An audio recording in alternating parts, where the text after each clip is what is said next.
तो बच्चों class 9th का फर्स्ट चैप्टर नंबर सिस्टम संख्या पद्धति का पहला क्वेश्चन 11वां क्वेश्चन करेंगे। क्वेश्चन आपने देख लिया है तो चलो सॉल्व करते हैं। तो देखिए क्या है कि इसको सॉल्व करने के कई तरीके हैं, तो सबसे सिंपल मेथड को कोशिश करते हैं। तो आप देख सकते हो कि ऐसा करते हैं कि सिंपल तरीके से पहले 81 लिखते हैं और 2.5 है तो पॉइंट हटाएंगे, ऊपर से नीचे 10 लगा लेंगे। ठीक है, नेक्स्ट स्टेप देखो उसका 81, तो इसको 5 से डिवाइड करेंगे, 5 25, 5 दूनी 10, तो 5/2।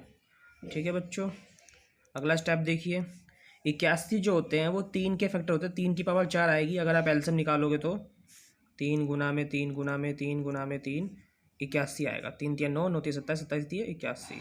ठीक है, तो यहाँ पे है 5/2। इसको 2 से इसे भाग करेंगे, आंसर 2 आएगा। तो 3 2 बाहर है, बाहर 5 है, तो अंदर हो जाएगा ये 3 की पावर 10। मैंने सिखाया है बच्चों आपको कि रूट जो वैल्यू होती है, आप देखोगे 3 पावर 10 है, रूट की वैल्यू जो होती है वो रूट में बाहर होती है, वो बटे में आती है। अगर यहाँ 3 लिखा तो 3 आता है बटे में, तो इसको भाग करेंगे, ये हो गया 5, 3 की पावर 5। 3 की पावर 5 को अगर सॉल्व करेंगे 5 बार लिखेंगे, 2 4 3 आएगा आंसर। तो बच्चों क्वेश्चन नंबर 12 करते हैं। देखिए क्वेश्चन देख लिए, 5 की पावर x-3 डॉट 3 की पावर 2x-8 इक्वल टू 225 225 है, तो हमें x का मान निकालना है। तो अब देखिए क्वेश्चन करते हैं। तो आप सबको मालूम है x-3 डॉट का मतलब मल्टीप्लाई ही होता है, तो आगे करेंगे इसको सॉल्व। 225 जो होता है वो 15 का स्क्वायर होता है। ठीक है बच्चों, अब मैं आपको बताना चाहता हूँ कि सॉल्व करने के लिए क्या करना है। 15 के फैक्टर होते हैं 3 गुना में 5 उसकी पावर 2, तो 5x-3 डॉट 2x-8। तो ऊपर पावर है तो ऐसे बेस में होता है, हमने सीखा है रूल क्या होता है कि दोनों पावर दोनों पर लग जाती है। तो इस प्रकार से देखो 5 को हम कंपेयर करेंगे 5 से, तो 5 की पावर x-3 है।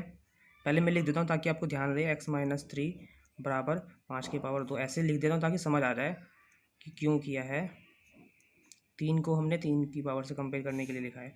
तो 5 की पावर x-3 है, कंपेयर करेंगे 5 की पावर यहाँ पे 2 है तो 2 लिख दिया, तो x 2 + 5 x, ये हो गया 5।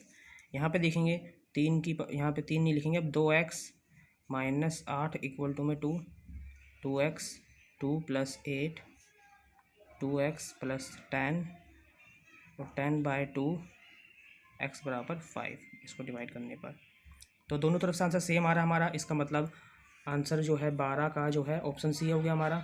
सी आंसर है इसका। देखो 5 आंसर आ चुका है इसका मान। क्वेश्चन नंबर देखो 13 करते हैं। a इक्वल टू 2 + √3 है, तो 1/a का मान निकालना है, वैल्यू निकालनी है। कैसे करेंगे, तो आप क्वेश्चन देखिए। तो 1/a की वैल्यू कितनी है हमें दी हुई है, सॉरी बच्चों ने गलत लिख दिया मैंने, √3 आएगा यहाँ पे, तो 2 + √3। तो बच्चों इसका करेंगे हम परिमेयकरण, और इंग्लिश में बोलते हैं इसका रैशनलाइज करेंगे। तो सिंपल मेथड है, जो भी वैल्यू होती है उसको ऊपर नीचे मल्टीप्लाई करते हैं, लेकिन साइन चेंज कर देते हैं बीच वाले का, आगे वाले का नहीं, सिर्फ बीच वाले का साइन चेंज करते हैं। तो प्लस है तो माइनस में √3 हो गया, ऊपर नीचे मल्टीप्लाई कर दिया साइन चेंज करके। ठीक है बच्चों, तो 1 की मल्टीप्लाई इससे करेंगे तो ऐसे कैसे रहेगा। और आप नीचे देखो तो ये क्या बन चुका है, एक फॉर्मूला बन चुका है a + b a - b। तो किस प्रकार करेंगे, तो ये हो जाएगा 2 का स्क्वायर माइनस में √3 का स्क्वायर, ये हो जाएगा 4 माइनस में 3, 2 माइनस √3/1। तो 1 की कोई वैल्यू, 1 को नहीं मानते तो अगर हम ऐसे लिख सकते हैं, 1 को हटा के एक ही बात होती है, इसको ऐसे लिख दो चाहे ऐसे लिख दो। तो आंसर हमारा आ चुका है, आप देख सकते हो ऑप्शन हमारा है बी, ऑप्शन बी आंसर है। तो आपको यहाँ कन्फ्यूज़न हो सकती है, मैं इसमें एक एग्जांपल और दे रहा हूँ समझाने के लिए। मान लो अगर ये 2 माइनस √3 होता तो हम क्या करते तो मैंने बताया था बीच वाले का साइन चेंज करना है, उल्टा करना होता है बस। तो 2 प्लस में √3 होता, नीचे भी 2 प्लस √3 होता, तब हम सॉल्व करते इसको। ठीक है बच्चों, यहाँ पे प्लस था तो हमने माइनस लगाया, अब माइनस है तो प्लस लगाएंगे। इस तरीके से किया जाता है क्वेश्चन को, परिमीकरण में या रैशनलाइज में। ओके, तो बच्चों क्वेश्चन नंबर 14 है, सबसे छोटी प्राकृतिक संख्या है -1, 0, 1 और 2। तो सबसे छोटी प्राकृतिक संख्या 1 होती है बच्चों, मैंने आपको पहले भी बताया है, देख सकते हो आप इसके अंदर जो 1, 2, 3 से अनगिनत तक प्राकृतिक संख्या होती हैं। तो सबसे छोटी वैल्यू इसमें देखो 1 है, इसलिए आंसर हमारा 1 हो गया, ऑप्शन सी है इसका। अब आता है 15वां क्वेश्चन, देखो बच्चों। तो 15वें क्वेश्चन में बताया कि निम्न में से कौन सी परिमित संख्या नहीं है। तो √2, √4, √9, √25, इनमें बताना है कि कौन सी परिमित संख्या नहीं है। तो आप देखते हैं, √2 को फिलहाल अभी छोड़ देते हैं, आगे देखते हैं। तो इसको हम लिख सकते हैं 2 गुणा में 2, पेड़ जोड़ा बन रहा, 2 बाहर आ गया। ठीक है, तो ये परिमित संख्या है क्योंकि इसको p/q के रूप में लिख रहे हैं। √9 होता है, ये हमारा 3 × 3, आंसर 3 आ रहा है, ये भी परिमित संख्या है। 25 को भी लिख सकते हैं हम 5 × 5, आंसर हमारा 5 आ रहा है। तो ये भी हमारा एक परिमित संख्या है, लेकिन √2 को नहीं ले सकते, ये अभाज्य संख्या है, ये ऐसे का पेड़ नहीं बन रहा। तो हमने पढ़ा था कि ऐसी वैल्यू को हम अपरिमित संख्या बोलते हैं। तो ये हमारी अपरिमित संख्या है और अपरिमित संख्या, तो इसलिए इसको आंसर ए होगा, क्योंकि ये परिमित संख्या नहीं है, क्योंकि अपरिमित संख्या है। ऑप्शन 15 का ए होगा।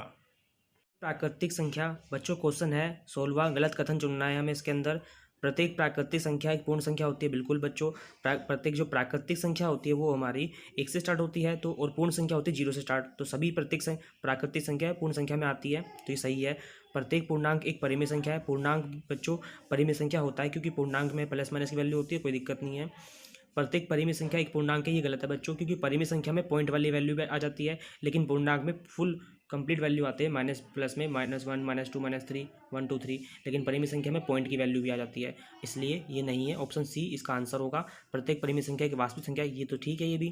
अब आता है क्वेश्चन नंबर 17, संख्या √3। तो बच्चों 16वें का है सी आंसर। ठीक है, संख्या √3 का दशमलव प्रसार बताना क्या है। एक परिमित दशमलव है, ये वैल्यू है, अशांत आवर्ती है, अशांत अनावर्ती है। तो आप देख सकते हो बच्चों √3 एक अपरिमित संख्या है, और अपरिमित संख्या को मैंने बताया था कि वो अशांत अनावर्ती होता है। ठीक है, तो आप देख सकते हो अगर आप √3 को सॉल्व करोगे, ठीक है बच्चों, तो उसमें आपको वैल्यू हर बार अलग अलग आएगी। चलते रहो, अनगिनत चले जाओ, लेकिन आपका आंसर हमेशा अलग अलग आएगा। तो इसके आगे मैंने सॉल्व नहीं किया।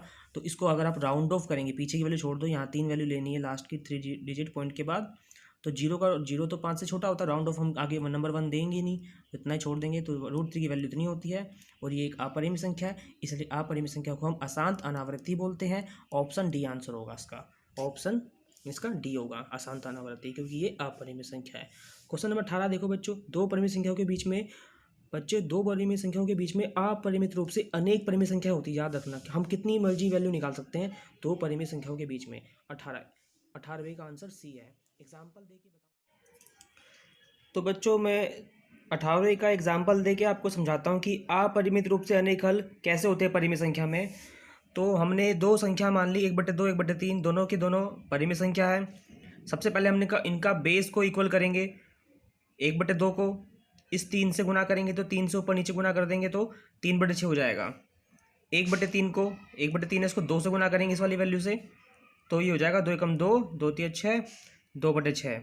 अब क्या करेंगे, देखो 2/6 को 1000 से गुना कर देंगे ऊपर नीचे, 2000/6000। ऐसे ही 3/6 को 1000 से गुना कर देंगे ऊपर नीचे, 3000/6000।